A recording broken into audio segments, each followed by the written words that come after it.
Friends, मैं Gurpreet Dhillon online classes में आपका वेलकम करता हूं। तो अपने बात कर रहे थे वॉइस की, पैसिव वॉइस की। तो अब उसमें हमने कुछ रूल्स कर लिए थे। तो नेक्स्ट देखते हैं ट्रिक इसकी कि सेंटेंस में कभी भी हेल्पिंग वर्ब प्लस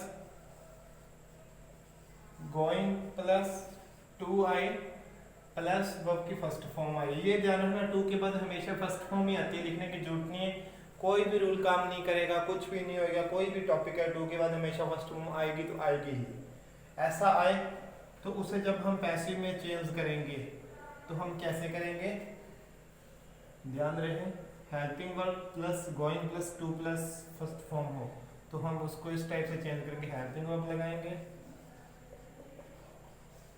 गोइंग लगाएंगे प्लस टू लगाएंगे प्लस बी लगाएंगे प्लस वर्ब की थर्ड फॉर्म लगाएंगे। इस टाइप से चेंज करना है। बस ध्यान ये रखो कि टू आता है जहाँ पे टू के बाद भी बी आता है, और मॉडल आए तो मॉडल के बाद भी बी आता है। ट्रिक इसकी आपको एक मैं बता देता हूँ, ध्यान रहे, कहीं भी अपने मॉडल्स करते हैं तो मॉडल के बाद हमेशा वर्ब की कौन सी फॉर्म लगती है, फर्स्ट फॉर्म लगती है। और सेंटेंस में कोई भी टॉपिक को टू आ जाए तो टू के बाद भी कौन सी फॉर्म लगती है, फर्स्ट फॉर्म लगती है, जिसे अपने टू इन्फिनिटिव भी बोल देते हैं, वो है ये। जैसे क्या होता है देखना, to play, to eat, to sleep, कुछ भी कर लो इस टाइप से, टू हेल्प। तो अब देखो, जिस भी वर्ड के साथ मतलब टू या मॉडल जिस भी चीज के साथ अपने फर्स्ट फॉर्म लगती है बाद में हमेशा उस चीज के साथ लगाना पड़े तो बीच में बी ही लगता है। टू के साथ फर्स्ट फॉर्म लगती है तो टू के बाद भी क्या लगेगा, बी। मॉडल के साथ फर्स्ट फॉर्म लगती है तो मॉडल के पास क्या लगेगा, बी। ये एक टाइप की ट्रिक है कि जिसके साथ फर्स्ट फॉर्म लगती है उसके साथ बी लगता है हमेशा। तो अब देखो अपने क्या रूल किया है, गोइंग प्लस टू हो प्लस फर्स्ट फॉर्म हो तो हम क्या करते हैं, गोइंग टू बी इस टाइप से करते हैं। जैसे I am going to help him, I am going to help him, इसको चेंज करना है। अब देखिए, हिम का सब्जेक्टिव केस क्या हो जाएगा, ये is going.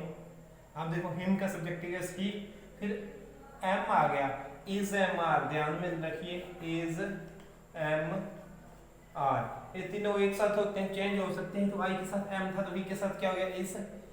He is going, फिर टू, फिर देखो फर्स्ट फॉर्म है तो टू के साथ क्या आ गया, बी, और फिर हेल्प से क्या हो जाएगा, थर्ड फॉर्म हेल्प्ड बाय, फिर आई का सब्जेक्टिव केस क्या हो जाएगा, मी। इस टाइप से ये सेंटेंस बनता है।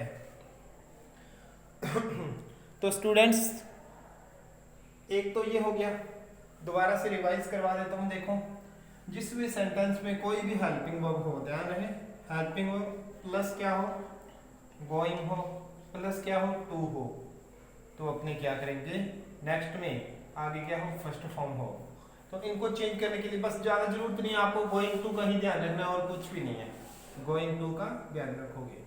गोइंग टू आए तो आप उसको किस में चेंज करोगे, गोइंग टू बी में चेंज करोगे। बस गोइंग टू को गोइंग टू बी में चेंज करना है। शॉर्ट में बोलूं तो इतनी ही ट्रिक है, बस ये अपनी इतनी चीज की ट्रिक है। गोइंग टू को किस में चेंज करो, गोइंग टू बी में।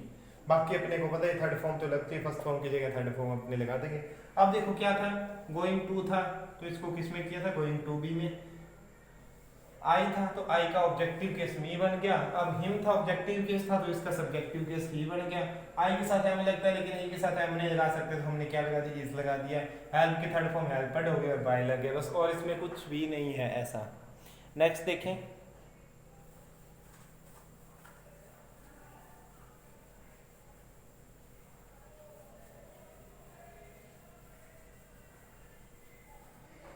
नेक्स्ट देखते हैं डबल ऑब्जेक्ट सेंटेंस।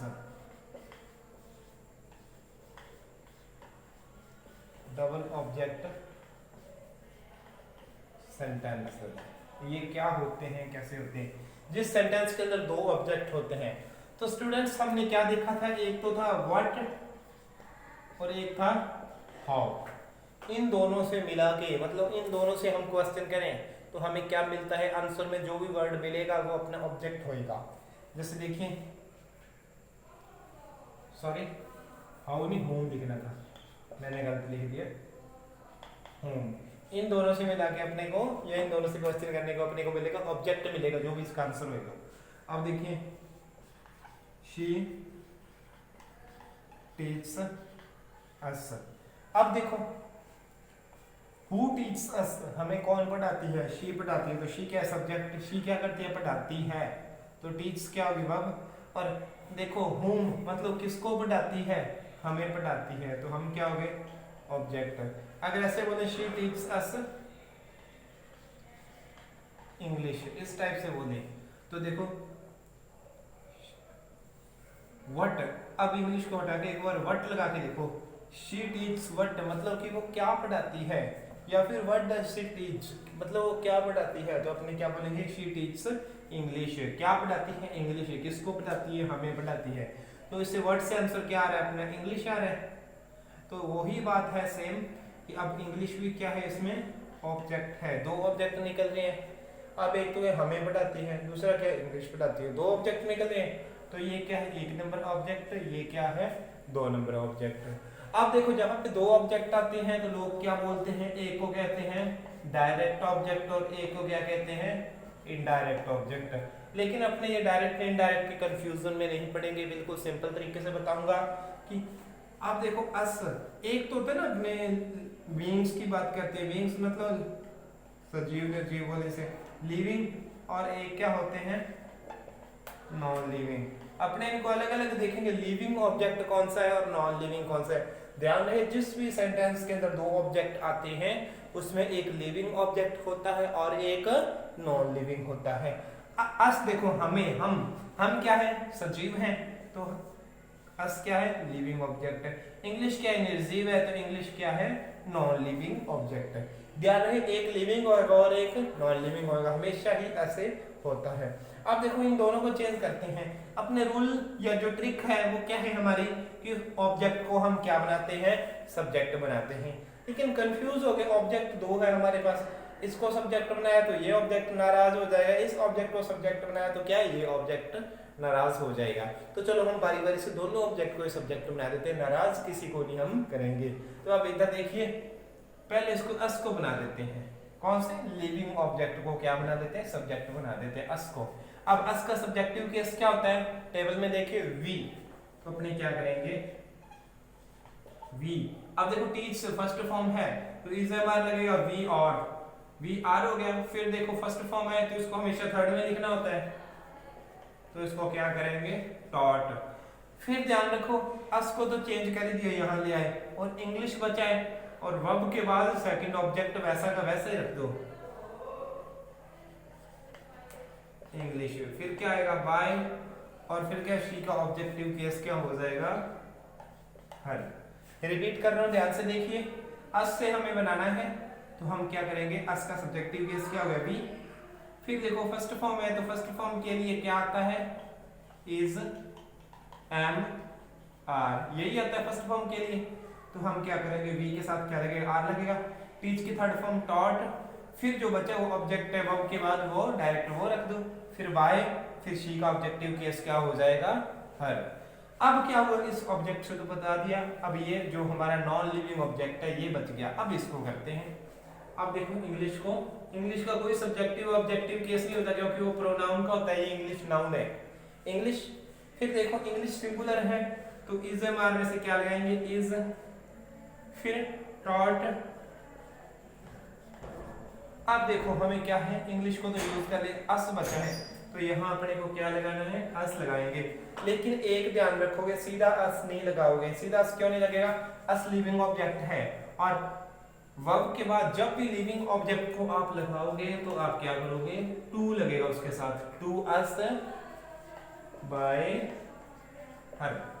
रिपीट कर देता हूं, देखो इंग्लिश को सब्जेक्ट बनाया इंग्लिश, फिर फर्स्ट फॉर्म है इज में से इज है, टीच की थर्ड फॉर्म टॉट, फिर इसको अस को यहाँ पे लगाना है। लेकिन अस क्या है, लिविंग ऑब्जेक्ट, तो लिविंग ऑब्जेक्ट कभी भी डायरेक्ट सीधा नहीं आता, तो टू लगता है साथ में, टू अस, फिर बाय लगा के शी का सब्जेक्टिव के ऑब्जेक्टिव केस क्या हो जाएगा, हर। इस टाइप से किया जाता है। तो चलो इसका एक और एग्जांपल देखते हैं।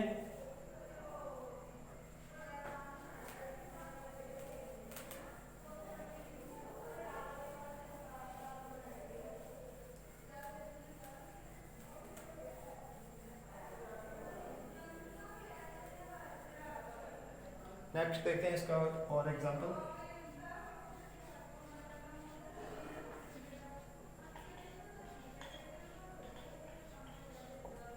आई गैव हिम मनी। अब देखो आई गैव मैंने इसको दिया, किसको? हिम को। क्या दिया? मनी। डबल ऑब्जेक्ट निकल रहा है, व्हाट से क्या है? मनी। होम से क्या है? हिम। तो अपने इसको क्या है पहले हिम से बना के देखेंगे। हिम का सब्जेक्टिव केस क्या हो जाएगा? ही। फिर गैव, ध्यान रहे गिव होती है first form, gave second form और गिवन थर्ड फॉर्म। तो अब देखो गैव कौन सी फॉर्म है? Second form. सेकंड फॉर्म के लिए वाज वन लगता है, तो ही के साथ क्या हो जाएगा? वाज। फिर गिव की थर्ड फॉर्म गिवन, फिर ये मनी लगा दो, मनी, बाय, और आई का ऑब्जेक्टिव केस क्या हो जाएगा? मी। या फिर अपने मनी से करना हो तो मनी, फिर क्या है? सेकंड फॉर्म है तो वाज, फिर गिवन। हिम क्या है? लिविंग ऑब्जेक्ट है तो हिम बाय मी। इस टाइप से हम इसको कर सकते हैं। फिर भी कोई प्रॉब्लम हो तो दोबारा देख लो। देखो हिम का सब्जेक्टिव केस ही, फिर सेकंड फॉर्म गया तो वाज आ गया, गिवन थर्ड फॉर्म आ गई, फिर मनी, फिर बाय लगा के आई का ऑब्जेक्टिव केस मी। अब क्या है, हम इसको नॉन लिविंग ऑब्जेक्ट को सब्जेक्ट है मनी, फिर वाज, फिर थर्ड फॉर्म गिवन। तो देखिए हिम है जो वो क्या है? लिविंग ऑब्जेक्ट है, इसका इसने अपने साथ लिया टू, फिर बाय और मी। तो ये हुआ कंप्लीट अपना डबल ऑब्जेक्ट सेंटेंस। अब हम करते हैं कॉम्प्लीमेंट वाला sentence.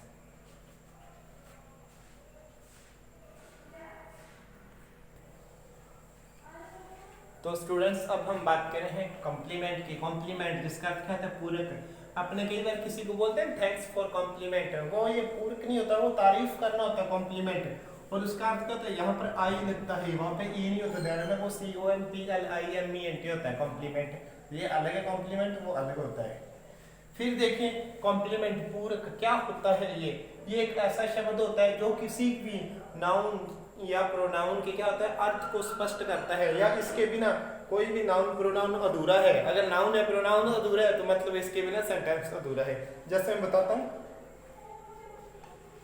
He made me friend।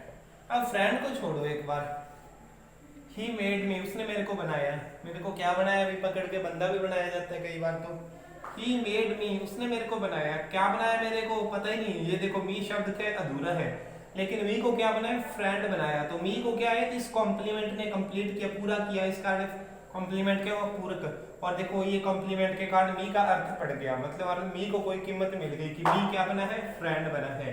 तो इसका मतलब ये फ्रेंड है जो वर्ड, वो क्या है? कॉम्प्लीमेंट है। अब देखिए वी इलेक्टेड हिम, हमने उसको चुना। अब हिम है जो वह आदमी है, वो पता ही नहीं लगा क्या चुना गया, कुछ नहीं पता लगा उसको क्या बना दिया चुन के, लेकिन हमने क्या बना दिया? उसको सरपंच। हमने उसको क्या बना दिया? सरपंच बना दिया। तो हिम की विशेषता जो होगी वो सरपंच बन गया। तो ये हिम का कॉम्प्लीमेंट है, ये रहा, ये भी उसका क्या है? एक कॉम्प्लीमेंट है। अब देखो ही इज, वह है। अब ही क्या है? अपने को पता ही नहीं है। ही क्या है? मेरा फ्रेंड है। तो ये माय फ्रेंड क्या है? ये भी एक इसमें कॉम्प्लीमेंट है। तो कॉम्प्लीमेंट वही होते हैं किसी की विशेषता बताते हुए क्या करें? पूरे के पूरे सेंटेंस को एक नया अर्थ दे दें, वो क्या होते हैं? कॉम्प्लीमेंट। अब देखिए दोबारा इसको करते हैं, अपने कॉम्प्लीमेंट की पूरक की बात कर रहे हैं। अब ध्यान रहे कॉम्प्लीमेंट दो टाइप के होते हैं। कितने? दो। एक कौन सा होता है? सब्जेक्ट कॉम्प्लीमेंट, और एक होता है ऑब्जेक्ट कॉम्प्लीमेंट। मैं दो सेंटेंस लिखता हूं, जैसे देखिए ही इज माय फ्रेंड, एक है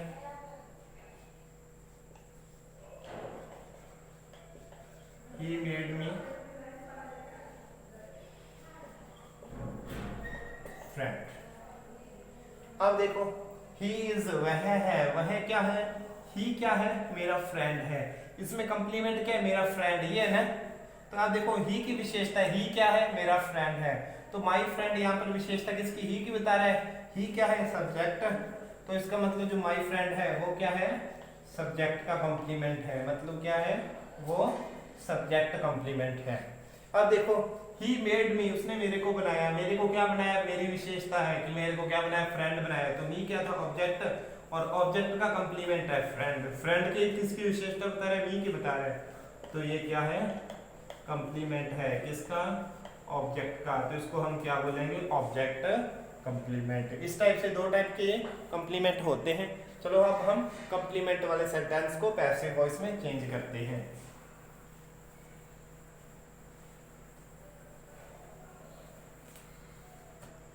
देखते हैं, आई मेड हिम फ्रेंड। अब देखो आई क्या है, सब्जेक्ट, मेड है वर्ब, हिम क्या है ऑब्जेक्ट, और ये क्या है, कंप्लीमेंट। ओके, अब अपने करते हैं, लोग क्या करते हैं कई बार फ्रेंड को सब्जेक्ट बना देते हैं। तो अपने को पता है सब्जेक्टिव इसको ऑब्जेक्ट को बनाया जाता है, ना कि कंप्लीमेंट को बनाया जाता है। तो अपने हिम का सब्जेक्टिव केस क्या होता है, ही। फिर make, made, made, made second form है। अब देखिए वर्ब लिखता हूं मैं, मेक, मेड, मेड। मेक कौन सा फॉर्म है, फर्स्ट फॉर्म, मेड सेकंड, और मेड क्या है, थर्ड। अपने को पता नहीं चल रहा ये मेड सेकंड वाला है या थर्ड वाला मेड है। तो अपने को एक दिन मैंने पहले भी आपको बताया था, इससे पहले वाले लेक्चर में, कि अगर थर्ड फॉर्म हो तो अपने साथ क्या लेता है, हैज, हैव या हैड लेता है अपने साथ। सेकंड फॉर्म हो तो डायरेक्ट आती है, कोई हेल्पिंग वर्ब नहीं होती। तो क्या इस मेड के साथ कोई हेल्पिंग वर्ब है, नहीं है। तो इसका मतलब ये सेकंड फॉर्म है। तो सेकंड फॉर्म है तो क्या लगा देंगे, ही वाज। फिर मेड की थर्ड फॉर्म भी मेड ही हो जाएगी, मेड। फिर ध्यान रहे, मैन वर्ब के डायरेक्ट बाद जैसे अपने वो सेकंड ऑब्जेक्ट लगाते थे, तो अब क्या है, कंप्लीमेंट मैन वर्ब के डायरेक्ट बाद होता है फ्रेंड, फिर बाय, फिर आई का ऑब्जेक्टिव केस क्या हो जाएगा, मी। और अब देखते हैं कौन किस, she entered the house pink. अब देखिए एक बार पिंक को छोड़िए, शी पेंटेड द हाउस, उसने हाउस को पेंट कर दिया। अब अपने को पता ही नहीं हाउस को कैसा पेंट किया, हाउस अब कैसा बन गया। तो अपने पता चला हाउस पिंक बन गया। तो क्या है, पिंक है हाउस का कंप्लीमेंट है। तो अब अपने करते हैं, ऑब्जेक्ट क्या है, हाउस, द हाउस वाज। अब देखो पेंटेड सेकंड फॉर्म है तो वाज पेंटेड, फिर ऑब्जेक्ट इसका कंप्लीमेंट आ गया पिंक, फिर बाय लगा के शी का ऑब्जेक्टिव केस क्या हो जाएगा, हर। इस टाइप से अपने ये करने हैं। एक और कर देते हैं, वी इलेक्टेड हिम सरपंच। और अब देखिए ना कि लोग क्या करते हैं, sarpanch was elected by him या इलेक्टेड बाय अस, ऐसा कुछ कर देते हैं, लेकिन वो गलत हो जाता है। सरपंच को सब्जेक्ट नहीं बना सकते, ऑब्जेक्ट क्या है, हिम। तो हिम का ऑब्जेक्टिव क्या, उस पे हो गया ही। फिर इलेक्टेड सेकंड फॉर्म तो वाज इलेक्टेड, फिर कॉम्प्लीमेंट दे दो सरपंच, फिर बाय, पी का ऑब्जेक्टिव केस क्या हो जाएगा, अस। तो स्टूडेंट्स आज के अपने लेक्चर में इतना ही, मिलते हैं नेक्स्ट लेक्चर में। तब तक stay home, stay safe. Thank you.